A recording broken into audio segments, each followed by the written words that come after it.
Educação à distância, mudando realidades.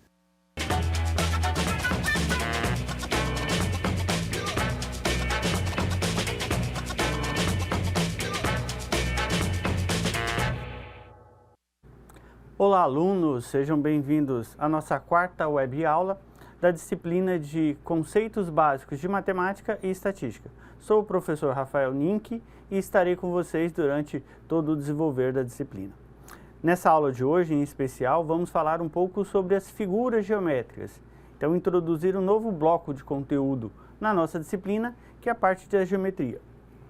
Como eu comentei com vocês lá na primeira aula e na apresentação da disciplina, a matemática ela estuda basicamente números e forma e a relação entre elas.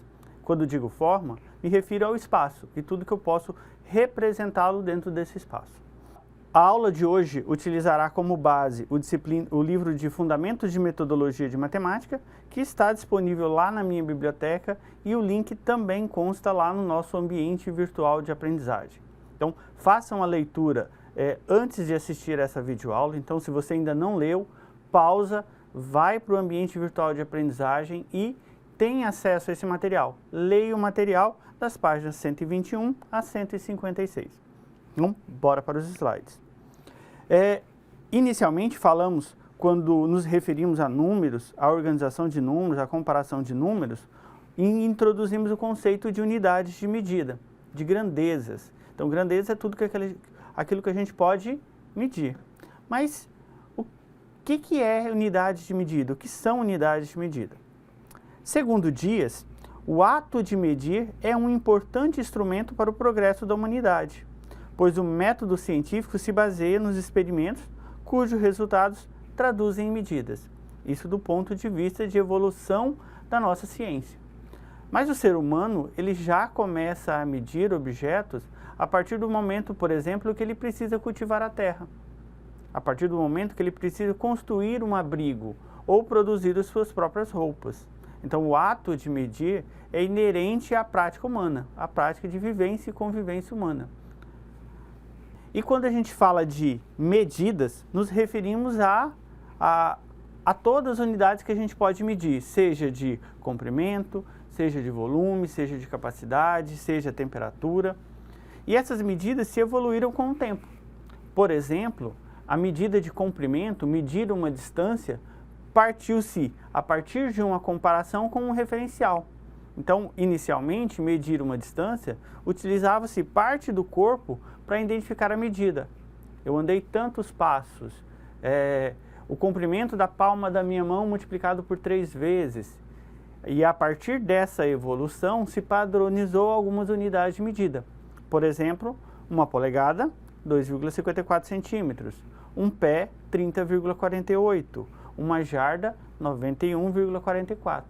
Então, a partir da comparação com um objeto referencial, criou-se então as unidades de medida para comprimento. O grande problema de se utilizar uma polegada é que o tamanho da minha polegada é diferente da sua polegada. Então, precisava-se ter um padrão. E hoje, o padrão mais aceito para a medida de distância é o metro. Mas o próprio metro teve uma evolução em seu padrão, em seu tamanho. Não necessariamente no padrão, mas como comparar o metro. Antigamente utilizava-se uma barra de ferro padrão para comparar. Esse vai ser o valor de metro e essa barra de ferro era utilizada como padrão para todos os países. E mediam, se tirava uma referência e a partir dela se construía o padrão. Só que a mesma ideia de usar parte do corpo humano, a mesma barra de ferro ela pode sofrer influência. Seja influência do clima, da temperatura, da pressão, ela sofrer corrosão, ela sofrer por ferrugem e perder parte do seu tamanho.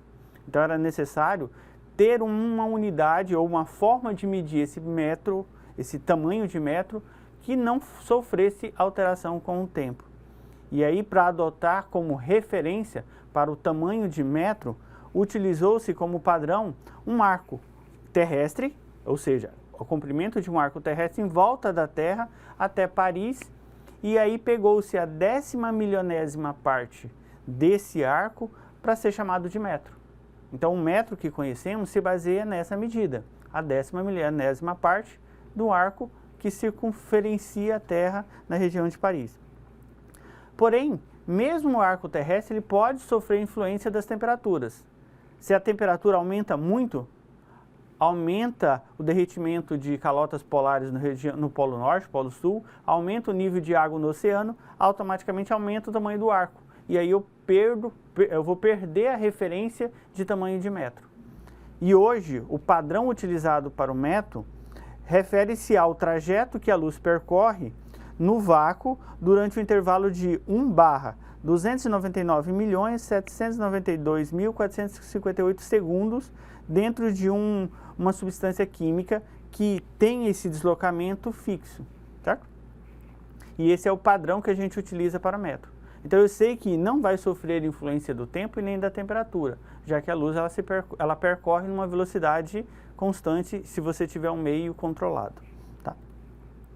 Mas tirando essa parte de curiosidade em relação ao tamanho do metro, o metro hoje ele é utilizado por maior parte dos países, principalmente países que adotaram o Sistema Internacional de Medida, como já mencionamos na web aula sobre grandezas.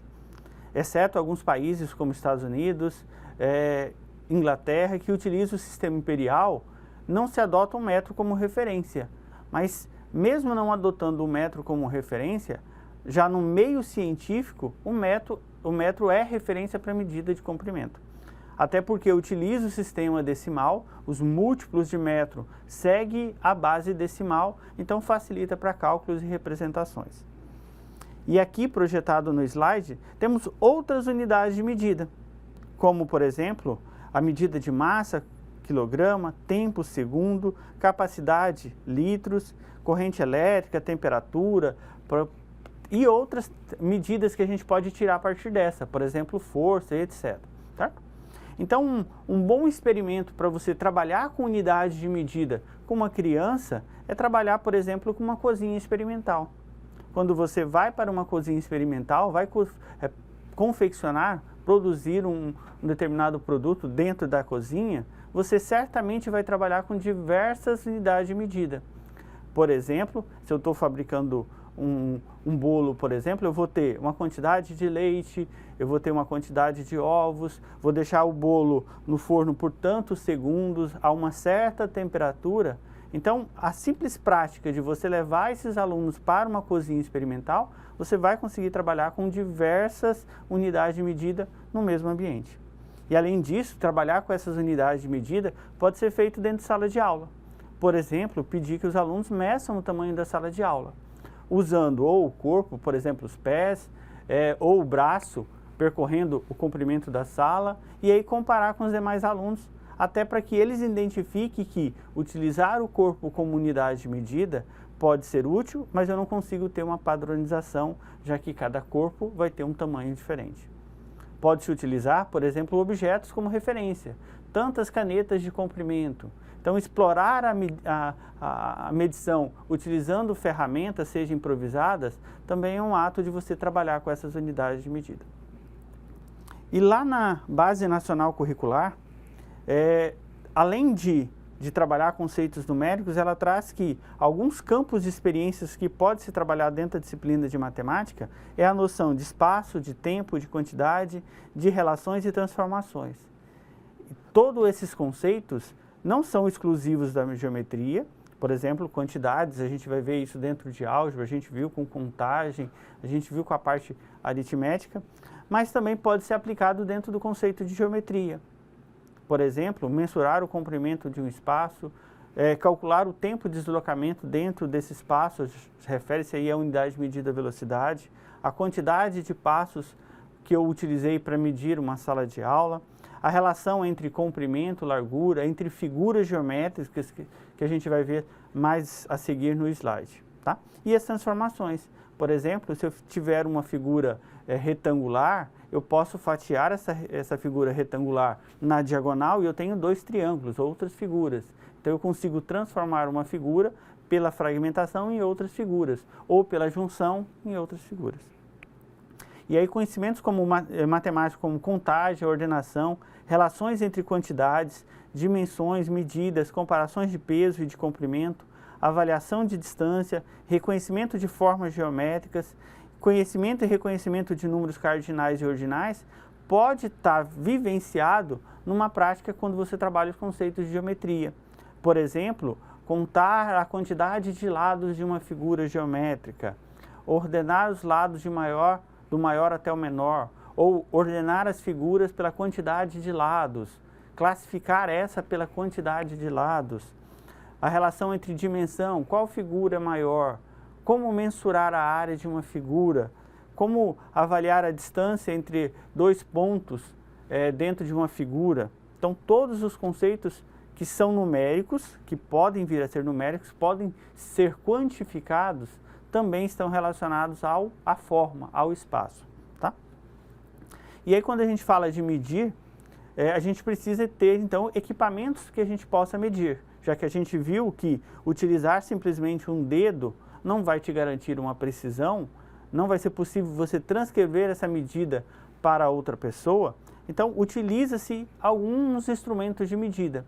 Por exemplo, para a distância, eu posso utilizar uma fita métrica, uma régua, uma trena, ou se eu preciso de precisão, eu posso usar o paquímetro, que é essa imagem que está projetada no slide.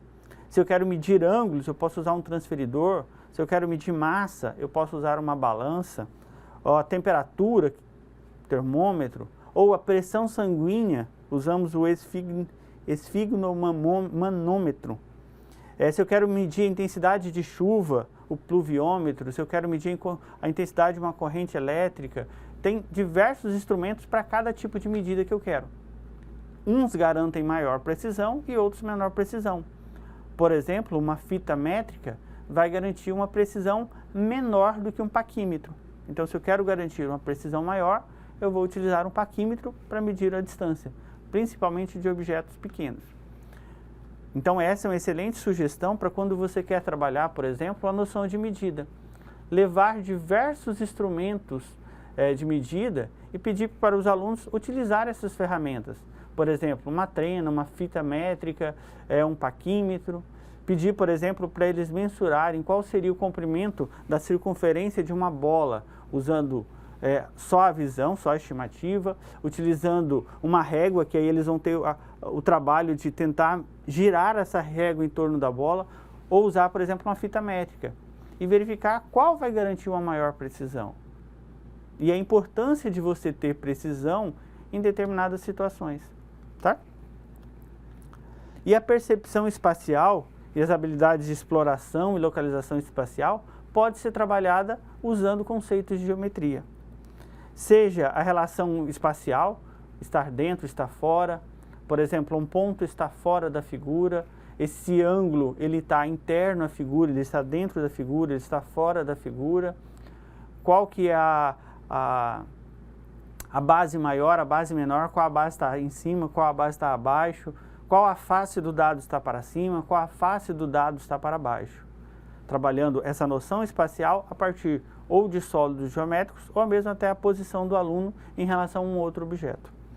A relação temporal, se está antes, durante ou depois, e a lateralidade, direita e esquerda.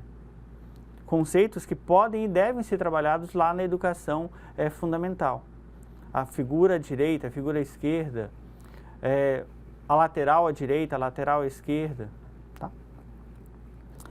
E extrapolando então agora esses conceitos mais gerais e tentando funilar para o assunto da nossa aula, que é a figura geométrica, a gente pode classificar as figuras geométricas como sendo espaciais e planas. As figuras planas, pense numa superfície, o que você pode representar nessa superfície, elas ainda podem ser poligonais ou não poligonais. Já as espaciais, que eu preciso de um espaço, eu preciso de 3 dimensões para representá-las, eu posso classificar elas como poliedros e não poliedros. Mas vejamos os conceitos mais à frente. Então, quando eu falo de figuras planas, essas figuras elas possuem apenas 2 dimensões, comprimento e largura. Então, para representá-los, basta uma superfície, basta um plano para que eu consiga representá-las. Então, à minha esquerda estão as figuras poligonais, que se vocês observaram, todos os lados dessa figura são formados por lados retos, por retas. Então são chamados de poligonais. Já as figuras à direita, as não poligonais, basta que um dos lados não seja uma reta para ser classificados como não poligonais. E aí eu tenho uma circunferência, eu posso ter um elipse, ou qualquer outra figura que tenha pelo menos um lado que não seja um lado reto. Tá?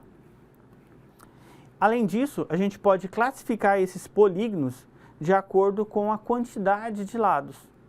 Então, uma figura geométrica plana, para ter no mínimo ela precisa ter no mínimo 3 lados, e aí eu vou ter um triângulo. O triângulo, 3 ângulos internos, vai formar uma figura de 3 lados. O quadriângulo, ou quadrilátero, como é mais conhecido, ele vai ter 4 lados. O pentágono, 5 lados. O hexágono, 6 lados. Heptágono, 7 lados. E assim sucessivamente. Os demais não têm uma nomenclatura específica, mas você pode expressar essa pela quantidade de lados. Eu não vou estar limitado a 20 lados. Eu posso ter uma figura com mais de 20 lados. E aí, para estudo numa educação infantil ou fundamental, principalmente séries iniciais, você vai apenas classificar as figuras que é mais representativas, que é mais fácil de você localizar no ambiente. Por exemplo, retângulos, quadrados, triângulos, hexágonos, figuras um pouco mais fáceis da criança ver e relacionar com objetos reais. E uma forma de explorar essas figuras geométricas é através de uma ferramenta, um brinquedo pedagógico chamado tangram. O tangram, ou quadrado de Tan, é formado por 7 peças, e essas peças têm dimensões equivalentes. Por exemplo, esses 2 triângulos, laranja e azul, têm a mesma dimensão, o amarelo e o azul escuro, mesma dimensão, e elas, de certa forma, se combinados, por exemplo, o triângulo azul escuro e amarelo formam o mesmo tamanho do triângulo verde. E as laterais do meu quadrado são iguais a uma das bases do meu paralelogramo. E essas figuras combinadas podem formar outros desenhos. Então, pedir para o aluno formar desenhos, por exemplo, representar a letra A só usando essas peças, ou fazer o desenho de um gato combinando com essas peças, ou uma casa, ou um barco, vai fazer com que o aluno tenha uma maior percepção de espaço e de forma, de como combinar essas formas. E automaticamente, na hora de calcular as áreas, é mais fácil ela entender o conceito de fragmentação e calcular a área a partir de uma fragmentação. Vai ser mais fácil a criança visualizar que, se ela pegar uma figura quadrada e cortar na diagonal, ela vai ter 2 triângulos, retângulos, de mesma dimensão, de mesmo tamanho. A fragmentação e a junção de figuras geométricas podem formar outras figuras geométricas. Já as figuras geométricas espaciais, é impossível se representar de forma bidimensional. O que a gente tem é apenas uma projeção dela no plano, mas ela necessita de 3 dimensões, de comprimento, de largura e de altura. Então, uma figura espacial é uma figura tridimensional. E os principais figuras espaciais, e aí os poliedros e não poliedros, podem ser representados e ainda classificados, por exemplo, como os corpos redondos, que são os não poliedros. Alguns exemplos de não poliedros. Por exemplo, o cilindro. E aí relacionar esse formato de cilindro com um objeto real vai facilitar a compreensão da criança. Então, um cilindro, ele é formado o quê? Por 2 circunferências, um no topo e um na base, e aí um retângulo que perpassa todo o espaço dessas circunferências. Pode ser classificado também como um sólido por revolução. Se você pegasse um retângulo e aí tentasse girar esse retângulo, você vai formar exatamente um cilindro. Outro corpo redondo é a esfera. Uma esfera, ela também é uma figura que pode ser gerada por uma rotação, porque se você pegar uma circunferência e girar essa circunferência, você vai formar exatamente esse objeto tridimensional. E um objeto real que pode ser relacionado com uma esfera, por exemplo, é uma bola de futebol ou uma bola de gude. Outra figura também importante para os nossos cálculos, a gente pode até entender como se calcula o volume, é o cone. O cone também é um sólido por revolução, porque basta você imaginar um triângulo se você tentasse girar esse triângulo em torno da sua base. Pega a mediana do triângulo e gira, você consegue gerar esse corpo. E ele é um corpo redondo, porque pelo menos uma das dimensões você consegue encontrar uma circunferência. E um objeto que representaria o cone num ambiente real seria, por exemplo, o cone de indicação, ou um chapéuzinho de festa de aniversário, por exemplo, uma estrutura de sorvete no formato de cone, uma casquinha de sorvete, ok? E aí os poliedros, a gente tem, por exemplo, os principais poliedros, o cubo, o nosso dado, uma caixa de dimensões iguais, tanto a largura, quanto a altura, quanto o comprimento. Todas as dimensões são iguais. Outra figura tridimensional e que é classificado como um poliedro é o paralelepípedo. O paralelepípedo, os lados são paralelos. Então é como se fosse um retângulo que aí você puxa esse retângulo e você ganha uma dimensão a mais. Então esse é um paralelepípedo. Os lados são paralelos de 2 em 2. E o que mais se assemelha a um paralelepípedo? A própria estrutura da sala de aula é um paralelepípedo. Uma caixa de presente, na maioria das vezes, ela é retangular, automaticamente também é um paralelepípedo. Outra figura importante é a pirâmide. E essa pirâmide não necessariamente precisa ter uma base quadrada, ela pode ter outros formatos de base. Mas a ideia da pirâmide é você pegar um polígono embaixo e juntar os pontos num ponto mais elevado. Então esse é o conceito de pirâmide. Você tem um polígono da base, que pode ser um triângulo, um quadrado, um retângulo, um pentágono, um hexágono, e você puxa os pontos dessa figura até um ponto superior, unindo esses pontos. E aí você cria essa estrutura no formato de pirâmide. Tá? Outra figura com esse mesmo intuito, com essa mesma ideia de construção, de você pegar um poliedro e espichá-lo, é a pirâmide, o prisma. O prisma você pega qualquer figura plana, poligonal, e puxa ela para cima, você vai ter esse formato que a gente chama de prisma. E o prisma, ele pode ter então uma base triangular, uma base quadrada, uma base retangular e etc. Então se a gente for ver, alguns objetos, algumas figuras tridimensionais pode ter mais de uma classificação. Porque um cubo, apesar dele ser específico, 3 dimensões serem iguais, ângulos retos, ele também é um paralelepípedo e ele também é um prisma. Porque, se observarmos, você basta pegar um quadrado e espichar esse quadrado, tentar puxar esse quadrado para cima, criando uma nova dimensão. Se você subir ao mesmo tamanho de uma das suas laterais, você vai ter então um objeto tridimensional, que é tanto um cubo, quanto um paralelepípedo, quanto um prisma. E quando eu tenho poliedros com dimensões específicas, por exemplo, onde todas as faces são formadas pelo mesmo tipo de figura, por exemplo, todas são quadradas, todas são triangulares de mesmo tamanho, a gente cria então um sólido específico, com um nome específico, que são os poliedros platônicos. Lá no nosso encontro síncrono, veremos como gerar alguns sólidos platônicos e como fazer a abertura desse sólido para a gente entender o comportamento das arestas, das faces e como que esse sólido pode ser reconstruído para formar um sólido platônico. Então fica as referências e aí na próxima web aula veremos como calcular, por exemplo, a área e perímetro dessas figuras, das figuras planas, mensurando o seu perímetro, ou seja, a soma de todas as medidas laterais e a medida de capacidade, medida espacial de capacidade, que é, no caso, a área. Então, até a próxima web aula.